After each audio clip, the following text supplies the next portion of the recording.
Everyone, आज हम लोग देखेंगे अध्याय 2 चरों का रैखिक समीकरण। तो इसमें का दूसरा प्रश्नावली हम लोग देख चुके हैं। आज हम लोग तीसरी प्रश्नावली देखने वाले हैं। तो तीसरी प्रश्नावली के लिए इसी रैखिक समीकरण से रिलेटेड कुछ नियम है, ठीक है ना। आपको मालूम है कि समीकरण 1 और समीकरण 2 है और उसको किससे तुलना करना है ये आप लोग जानते हैं, ठीक है। और उसी के आधार पे कुछ नियम दिए गए, उसको समझेंगे और उसी के अनुसार हम लोग प्रश्नावली 3 हल करेंगे। तो वो क्या समीकरण दिया, जैसे कि समान चरों के अनुपातों में संबंध, ठीक है। तो संबंध हम लोग को बताना है। हम लोग को मालूम है कि A1 A2 B1 B2 और C1 C2 हम लोग कैसे निकाल सकते हैं, तुलना करके, ठीक है। इस समीकरण से तुलना करके हम लोग मान निकालेंगे और उसी के आधार पे समीकरण इकाई का हल, क्या हल मिलेगा हम लोग को वो बताना है, ठीक है। और उसी के आधार पे ज्यामितीय अर्थ क्या निकलता है, ठीक है ना। जो हम लोग ग्राफ में दर्शाएंगे तो उसका क्या होगा, मीन्स इस मान को हम लोग अगर रखते हैं ग्राफ में तो उसका क्या उत्तर मिलेगा वो हम लोग को यहाँ पे बताया जाएगा। और यही सेम रूल आपके बोर्ड एग्जाम में भी आ चुके हैं, हो सकता है इस बार भी आए। तो ये जो रूल है ये आप लोगों को मालूम होना चाहिए, क्योंकि इस बेस पे आप क्वेश्चन भी सॉल्व कर सकते हैं। और अगर ये आपका अगर आता है क्वेश्चन नियम लिखने के लिए तो कम से कम 2 या 3 नंबर क्वेश्चन ये होगा ही, ठीक है, क्योंकि 3 रूल्स है, इतना ध्यान दीजिएगा। तो हम लोग सीधे से रूल्स पे चलते हैं। तो फर्स्ट आपका क्या है, A1 बटे A2 बराबर नहीं है B1 बटे B2। मतलब कि यहाँ पे हो सकता है आपके पास में 1 बटे 2 हो और यहाँ पे 1 बटे 3, तो सीधी सी बात है वो बराबर नहीं होगा। तो ऐसी स्थिति में क्या होगा, ठीक है। तो क्या है, अद्वितीय हल प्राप्त होता है, अद्वितीय हल होगा, ठीक है। और अगर इसको हम लोग ग्राफ में दर्शाते, तो मैंने यहाँ पे एक ग्राफ बना के रखा है। तो आपको मालूम है कि ग्राफ में कैसे मान दर्शाते हैं। तो ये पहले समीकरण के लिए और ये दूसरी समीकरण का रेखा है और वो कहीं एक जगह पे कटता है, मतलब कि प्रतिच्छेद कर रहा है, ठीक है ना। ये आप लोग जानते हैं, आप लोग पढ़ चुके हैं कि जब 2 रेखाएं एक दूसरे को प्रतिच्छेद करती है एक बिंदु पर, ठीक है। तो एक बिंदु पर जब प्रतिच्छेद करती है तो x का मान क्या और y का मान क्या है वो आपको वहां पे मिलता है, मतलब कि एक मान x के लिए मिलेगा और एक मान y के लिए मिलेगा। तो ऐसी स्थिति में क्या हो जाएगा, समीकरण इकाई 2 प्रतिच्छेदी रेखाएं प्रदर्शित करता है, ठीक है ना। तो ये हो जाएगा आपका फर्स्ट। फिर उसके बाद सेकंड देखिएगा, x1 बटे A2 बराबर B1 बटे B2। यहाँ पे देखिए पहला बराबर नहीं था, अभी ये दोनों बराबर हो गया, ठीक है। और तीसरे से क्या हो गया, वो बराबर नहीं है, मतलब कि बराबर नहीं है C1 बटे C2, ठीक है। स्टेप अभी आगे बढ़ रहा है, ये दोनों बराबर नहीं था, अभी ये बराबर हो गए, तीसरे के बराबर नहीं है, ठीक है ना। C1 बटे C2 के मान के बराबर नहीं है। ये याद करने के लिए आसान हो जाएगा ऐसा अगर आप समझ के याद करेंगे। तो ऐसी स्थिति में क्या हो जाता है, कोई भी हल प्राप्त नहीं होता है, कोई भी आंसर आपको नहीं मिलेगा। क्यों नहीं मिलेगा, क्योंकि आप जब भी ग्राफ में इसको अगर दिखाएंगे तो ये दोनों ही रेखाएं दोनों समीकरण के लिए अलग अलग हो जाएगी, मतलब एक दूसरे के समांतर होगी, आमने सामने होगी रेखा, जो कहीं पे भी कटेगा नहीं, वो कटने की स्थिति ही नहीं है। तो x और y का मान आपको कहीं मिलेगा ही नहीं, ठीक है। या इसी को लिखते हैं समांतर रेखाएं प्रदर्शित करता है, ठीक है, याद रखिएगा। फिर उसके बाद तीसरा पॉइंट क्या है, A1 बटे A2 बराबर B1 बटे B2 बराबर C1 बटे C2। ये तीनों ही मान अभी आपका बराबर है, ठीक है मैम।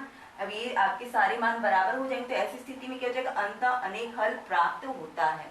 ऐसा क्यों होगा, क्योंकि आप जब इसे ग्राफ में प्रदर्शित करते तो एक ही रेखा आपको दिख रही होगी यहाँ पे, एक रेखा इसीलिए क्योंकि पहले समीकरण के लिए जो रेखा दर्शाई गई है दूसरी भी रेखा उसी के ऊपर हो रही है, उसी को क्या बोला है, संपाती रेखाएं प्रदर्शित करता है। एक के ऊपर एक है तो एक्स वाई आपका हर जगह मिल रहा है, मतलब कि एक्स वाई के बहुत सारे मान आपको मिलेंगे। तो इस तरह से ये क्या है, आपका रूल है, नियम है। अब इसी के बेस पे आपका प्रश्नावली आगे हम लोग हल करेंगे। प्रश्नावली हम लोग अभी देखेंगे प्रश्नावली 3 का फर्स्ट क्वेश्चन दिया गया है आपको, यहाँ पे दर्शाइए कि निम्नलिखित समीकरण निकाय का एक अद्वितीय हल है, ठीक है। समीकरण क्या दिया गया, 3x प्लस 5y बराबर 12, ये समीकरण 1 है। फिर क्या है, 5x धन 3y बराबर 4, ये आपका समीकरण 2 है, ठीक है ना। अब यहाँ पे इसको किससे तुलना की करना है हम लोग को, A1x प्लस B1y बराबर C1, फिर A2x प्लस B2y बराबर C2, इससे हम लोग को तुलना करना है। तो उसी को मैंने लिखा समीकरण 1 व 2 को तुलना करने पर, ठीक है ना। तुलना करेंगे तो A1 का मान अभी हम लोग को क्या मिल जाएगा, 3 मिल जाएगा, ठीक है। और A2 का मान कितना मिल जाएगा, 5, ठीक है। फिर उसके बाद में B1 का मान हम लोग को कितना मिलेगा, 5, उसके सामने धन चिन्ह इसलिए प्लस में होगा। फिर B2 का मान कितना हो जाएगा हम लोग के पास में 3, फिर C1 का मान हम लोग के पास में कितना है 12, ठीक है, और C2 का मान कितना है हम लोग के पास में 4। ठीक है ना। प्रश्न में बोला है आदित्य हल के लिए, तो हम लोग क्या करेंगे, आदित्य हल के लिए, हल के लिए समीकरण निकालिए।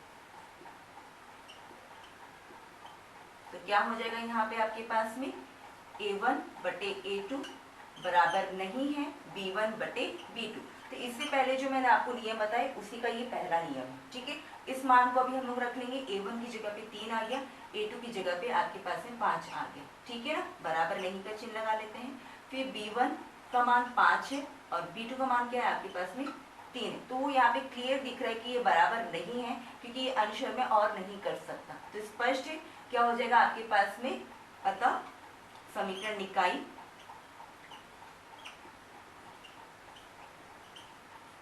का हल आदित्य हल है। तो ये आपका फर्स्ट क्वेश्चन। अब दूसरा क्वेश्चन हम लोग देखते हैं। दूसरा में क्या दिया है, दर्शाइए कि निम्नलिखित समीकरण निकाय के अंतः अनेक हल हैं। ठीक है, तो सेम आपको यहाँ पे समीकरण अभी दूसरा दिया गया है। क्या दिया है, 2x ऋण 3y बराबर 5, 6x ऋण 9y बराबर 15। तो ये आपका समीकरण 1 है, तो ये समीकरण 2 है। सेम इसी से आपको तुलना करना है। ठीक है, तो हम लोग क्या करेंगे, समीकरण 1 व समीकरण 2 को तुलना करने पर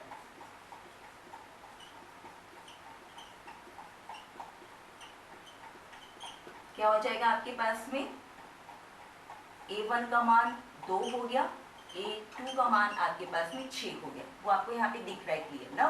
फिर आपके पास B1 का मान ऋण 3 होगा और B2 का मान क्या होगा, ऋण 9 होगा। ठीक है ना। फिर C1 का मान आपके पास में 5 हो गया।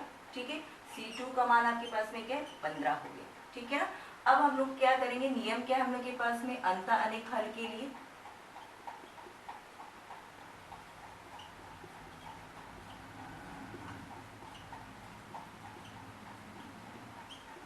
तो यहाँ पे अंतः अनेक हल जो नाम दिए उसे क्लियर आप समझ जाइए कि तीनों मान इक्वल है। ठीक है, मतलब कि A, B और C, मतलब कि A1 बटे A2 बराबर B1 बटे B2 बराबर C1 बटे C2, ये याद रखिएगा। अब इसमें हम लोग मान रखते हैं, मान रखेंगे तो क्या हो जाएगा आपके पास में 2 बटे 6 होगा, बराबर क्या हो जाएगा 3 ऋण 3 बटे ऋण 9 बराबर क्या है 5 बटे 15 हो जाएगा। तो यहाँ पे देखिए अभी ये अंशर में हल हो सकता है। ठीक है ना, इसको हम लोग हल करके देखते हैं।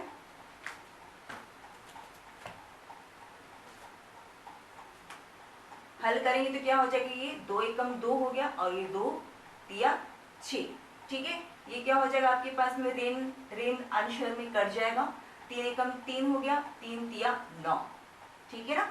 फिर इसको भी हम लोग हल करेंगे तो ये 5 एकम 5 हो गया और ये 5 तिया 15। तो यहाँ पे हम लोग को क्लियर दिख रहा है कि हम लोग का आंसर क्या मिल रहा है अभी, 1/3 बराबर 1/3 बराबर 1/3, तीनों मान बराबर हो गया। तो लास्ट में हम लोग क्या लिखेंगे, अतः समीकरण निकाय का हल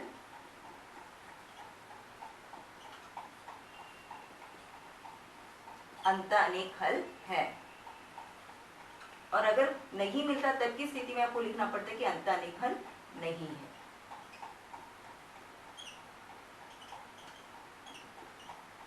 तो ये हम लोग का सेकंड क्वेश्चन। अब प्रश्न 3 देखेंगे। प्रश्न 3 में क्या दिया है, के मान ज्ञात कीजिए जिसके लिए निम्नलिखित समीकरण निकाय का कोई भी हल ना हो। ठीक है ना, तो कोई भी हल ना हो उसका अभी नियम प्रयोग करके इस समीकरण को हल करेंगे। ठीक है ना, तो ये आपका भी क्या समीकरण 1 है और ये आपका समीकरण 2 है। ठीक है, तो समीकरण 1 व 2 को तुलना करने पर वैसे ही जाएंगे, समीकरण 1 व समीकरण 2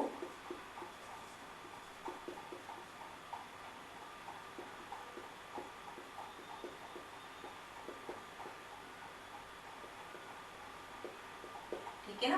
तो समीकरण 1 व समीकरण 2 को तुलना करने पर तो A1 का मान अभी हम लोग के पास में क्या है, K हो गया और A2 का मान हम लोग के पास में क्या है, 12 हो गया, दोनों धनात्मक है। B1 का मान हम लोग के पास में 3 है, B2 का मान हम लोग के पास में क्या है, K है, ठीक है।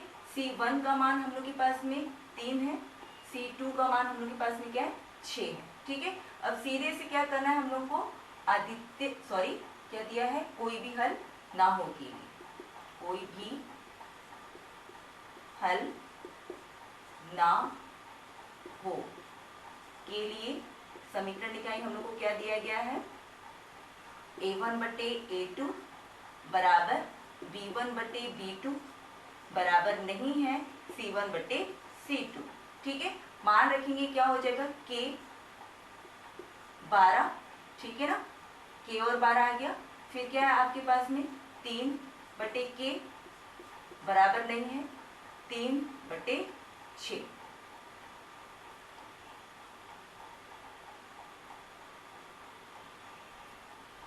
तो इतना अभी हम लोग को मिल गया है। अभी इसको सॉल्व करेंगे तो पहले 2 को लेते हैं हम लोग, ठीक है ना, पहले 2 पद को हल करने पर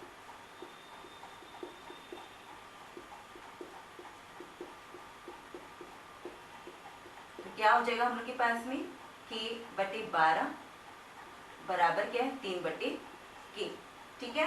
ये आपको दिख रहा है, तिर्य गुणा करना है, K गुणित K हो गया, K का वर्ग हो गया, और फिर ये 12 गुणित 3 कितना हो गया हम लोग के पास में 36, ठीक है। नहीं तो एक लाइन हम लोग यहाँ पे और जोड़ सकते हैं। अब यहाँ पे हम लोग का K का वर्ग है जो दूसरी ओर जाएगा तो करनी में बदल जाएगा इस तरह से, ठीक है। और ये हम लोग को मालूम कि 6 का घात 2 करने पर, ठीक है ना, ये करनी घात 2 है और ये 6 का घात 2 है, तो 6 निकल जाएगा हम लोग के पास में।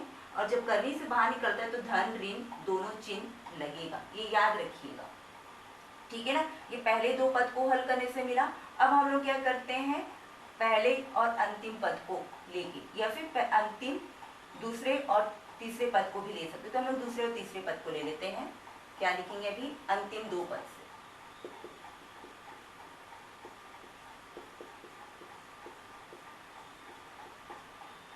तो क्या हो जाएगा आपके पास में भी 3 बटे के बराबर नहीं है 3 बटे 6, ठीक है ना, ऐसा मिलेगा। या इसको हम लोग हल करेंगे तो भी क्या हो जाएगा आपके पास में, ये 3 यही रहेगा, ये 6 यहाँ आ गया आपका, ठीक है, और ये 3 आपका यहाँ पे आ गया, बराबर क्या हो जाएगा, बराबर नहीं का चिन्ह के हो जाएगा। ये 3 और 3 तो कट गया, आपको क्या मिल गया, 6 बराबर नहीं है के मिल गया, मतलब कि के का मान क्या मिल रहा है, बराबर नहीं है 6। यहाँ पे सिर्फ धन 6 मिला है और यहाँ पे धन ऋण 6 मिला है, मतलब कि क्या हो जाएगा आपके पास में, धन 6 बराबर नहीं है तो वो उसको हम लोग छोड़ देंगे। हम लोग को उत्तर में क्या लिखना है, के बराबर 6 का मान समीकरण निकाय को संतुष्ट करता है।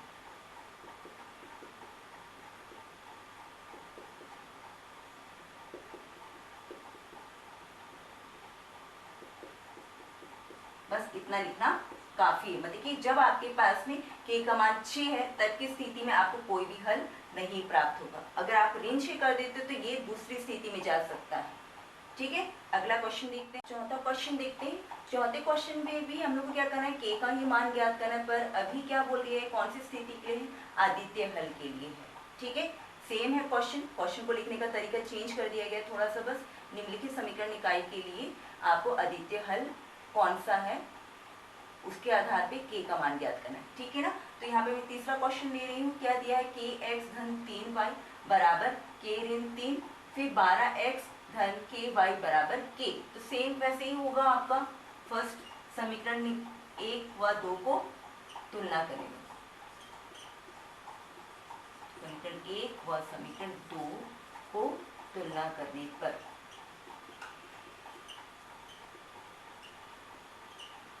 तुलना करेंगे तो अभी हम लोग को a1 का मान कितना मिल गया k, a2 का मान हम लोग कितना मिल गया 12, b1 का मान हम लोग के पास में 3 है, b2 का मान हम लोग के पास में क्या है k, c1 का मान हम लोग के पास में k ऋण 3 है, c2 का मान हम लोग के पास में क्या है k, ठीक है। पर हम लोग को अभी आदित्य हल के लिए, तो ये फर्स्ट आपका नियम आ गया, ठीक है ना। आदित्य हल के लिए क्या है इसका नियम, a1 बटे a2 बराबर नहीं है b1 बटे b2। ठीक है ना। सीधे से मान रखते हैं, क्या हो जाएगा, k बराबर 12 बराबर नहीं है 3 बटे k। ठीक है, 3 गुणा हुआ k गुणित k का घात 2 हो जाएगा, बराबर नहीं है 3 गुणित 12, k की घात 2 बराबर नहीं, ये कितना हो गया 36, और यही वर्ग दूसरी और गया तो अभी आपका करनी में परिवर्तित हो जाएगा। ये सेम पहले वाले क्वेश्चन की तरह हो गया, धन ऋण हम लोग को 6 मिला। ठीक है ना, ये ऐसा होगा। तो हम लोग को यहाँ पे सीधे से क्या लिखना है अभी, k बराबर धन ऋण 6 के अतिरिक्त, क्योंकि ये बराबर नहीं का चिन्ह है। ठीक है ना, मीन्स इसका मान जब भी ये आएगा, ठीक है, तो वो क्या हो जाएगा, समीकरण इकाई को संतुष्ट नहीं करेगा। इसलिए क्या हो जाएगा, k बराबर धन ऋण 6 के अतिरिक्त सभी मान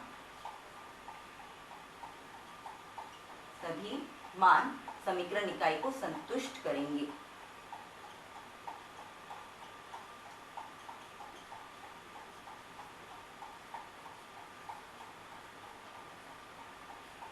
आए समझ में, इसके अतिरिक्त सभी मान समीकरण इकाई को संतुष्ट करेंगे। तो हम लोग इसको छोड़ के कोई सा भी मान रखेंगे तो हम लोग को आदित्य हल मिलेगा।